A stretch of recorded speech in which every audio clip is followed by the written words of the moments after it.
Hey, Dr. Berg here. This video we're going to talk about the problem with being a vegetarian.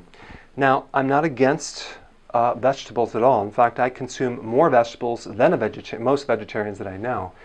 But there's some points I want to bring up about this because it's not as easy to do as you would think.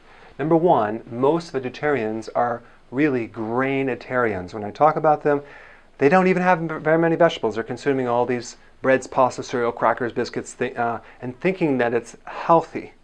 Or artificial meats like these burgers made from soy and things like that. That's like very, very unhealthy.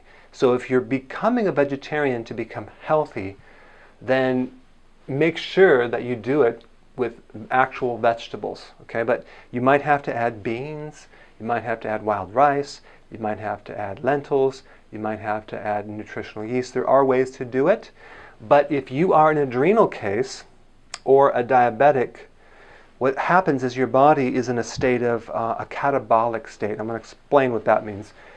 Catabolic is a word to describe that your body is breaking down its own protein. So you have the opposite word, which is anabolic, which is building back up protein. Like after you would work out, the body would build back up protein. But then you have the breakdown of protein in your muscle, which is called catabolic. So when you're an adrenal case or you're diabetic, your body is breaking down muscle protein faster than it's building back up. And so you get a lot of atrophy, especially as you get into your 40s and 50s and go through menopause. So I have people that become a vegetarian and they're in this state, they're adrenal cases or they're diabetic, and they crash and burn. They might even lose their hair, they might lose their teeth, they don't feel well, they have blood sugar issues. So you have to have good adrenals to be able to handle being a vegetarian because the amount of protein that you might need to heal the body. So it's difficult getting protein.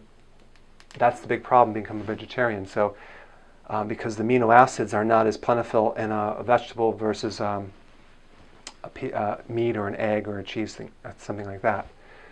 Okay, so that's number two. Like the purpose of food is really to get our nutrients, whether it's vitamins, minerals, essential fatty acids, which again it's hard to get with this because essential fatty acids, you can get them from flax, but they have to be converted into what our body uses. But mainly we get them from fish oil or fish or grass-fed eggs or grass-fed beef, things like that. So it's possible, but it's not easy to get, okay? So the definition of food is to get our nutrition. So whether we get vitamins, minerals, essential fatty acids, or amino acids, at the end of the day, you have a lot of variety of foods that you can get these nutrients from. You wouldn't necessarily have to get them from one type of food, but that is the goal of food, is to get our nutrients. So whether you are a vegetarian getting them from vegetables or getting them from some other source, this is the goal. So this kind of clears up the confusion of what diet should I be on. Well, you should be on a diet that provides all the nutrients. And believe it or not that I consume organ meats, but organ meats have the most nutrition of any food on the planet. But I just can't eat them. I think I was forced to eat liver as a child, so I cannot eat that. I don't eat brains, I don't eat kidneys. But in the olden days, they did do that. And I'm not against that, but I'm just making a point that those foods have a lot of nutrition. All right?